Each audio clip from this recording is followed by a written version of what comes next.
নুরা পাগলার কবরের ঘটনায় দায় কার?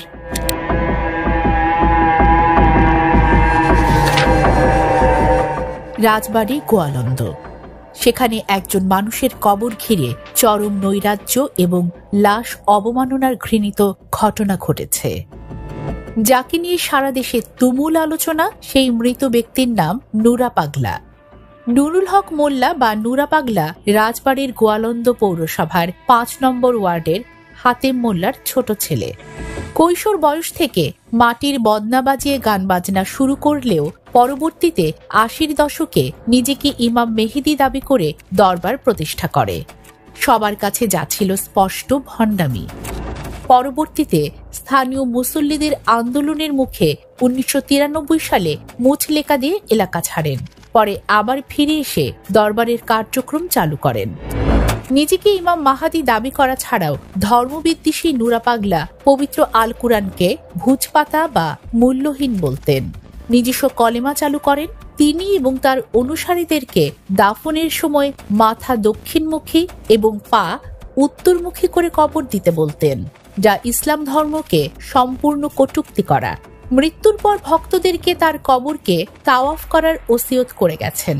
গত বছর অক্টোবর মাসেও স্থানীয় আলিম মুসল্লিরা সমাবেশ করে পুলিশ প্রশাসনের কাছে স্মারকলিপি দিয়ে নুরা পাগলার বিরুদ্ধে ভণ্ডামির অভিযোগ দিয়েছিলেন।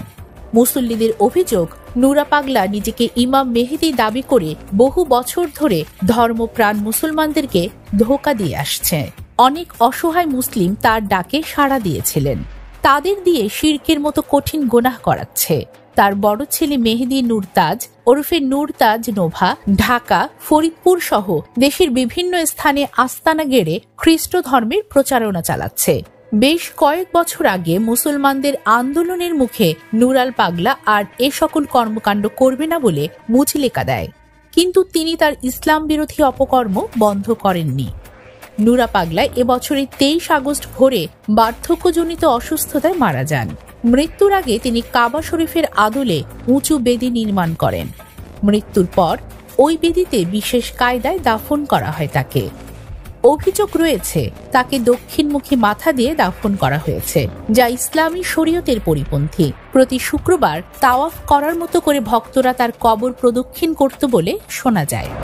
মাটি থেকে প্রায় ১২ ফুট উঁচুতে নির্মিত এবং পবিত্র কাবা শরীফের আদলে তৈরি এই কবরকে ইসলামী শরীয়ত পরিপন্থী দাবি করে আবারও ফুঁসে উঠে সাধারণ মুসল্লি, আলিম সহ প্রায় সব ধরনের গণ্যমান্য ব্যক্তি ও রাজনৈতিক নেতাকর্মীরা।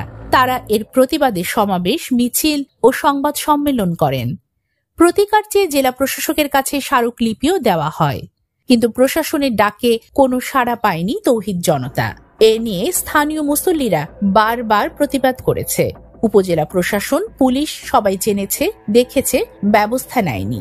গত শুক্রবার ৫ সেপ্টেম্বর জুমার নামাজের পর স্থানীয়রা আবারও প্রতিবাদ শুরু করলে মাজারিরা সেই প্রতিবাদ মিছিলে হামলা চালায়। এতে হতাহতের ঘটনা ঘটে। এতে প্রতিবাদকারীরা বিক্ষুব্ধ হয়ে ওঠে এবং প্রতিরোধ গড়ে তোলে। তারা মাজার কমপ্লেক্সে ব্যাপক ভাঙচুর করে, আগুন ধরিয়ে দেয়। তীব্র ক্ষোভে নুরা পাগলার কবর লাশ থেকে উত্তোলন করে রাস্তায় এনে পুড়িয়ে ফেলেছে। এ ঘটনায় সারা দেশে ব্যাপক আলোড়ন সৃষ্টি হয়েছে। নানা শ্রেণী পেশার মানুষ তাদের মন্তব্য ব্যক্ত করেছেন। নুরা পাগলার লাশ পোড়ানোর এ বর্বর ঘটনায় নিন্দা জানাতেই দেখা গেছে মুফতি গিয়াসউদ্দিন তাহেরিকে। ফেসবুকে ভাইরাল হওয়া একটি ভিডিওতে দেখা গেছে একটি ইসলামিক মাহফিলে নুরা পাগলার লাশ পোড়ানো নিয়ে কথা বলছেন তিনি। তাহেরি বলেন, আমি দেখেছি নুরা পাগলা নামে একজন মানুষ মারা গেছে। যদি তার জীবনে অন্যায় করে থাকে, তার জীবনে যদি শিরক করে থাকে, তার জীবনে যদি ভণ্ডামি করে থাকে, তার জীবনে যদি কুফরি করে থাকে, সে যদি একদিন করে থাকে, ১ মাস করে থাকে, আপনি একজন মুসলমান হিসেবে দরকার ছিল বাংলাদেশের প্রচলিত আইনে তার বিরুদ্ধে ধর্ম অপমাননার মামলা করে তাকে গ্রেপ্তার করানো। কিন্তু সেই নুরা পাগলা যখন মারা গেল, কবরের ভেতর তাকে লাঠি দিয়ে আঘাত করে কবর খুঁড়ে তার লাশটাকে বের করলেন। বের করতে আল্লাহু আকবার, নারায়ে তাকবীর স্লোগান দিয়ে দিয়ে আপনারা তার লাশটাকে পুড়িয়ে দিলেন।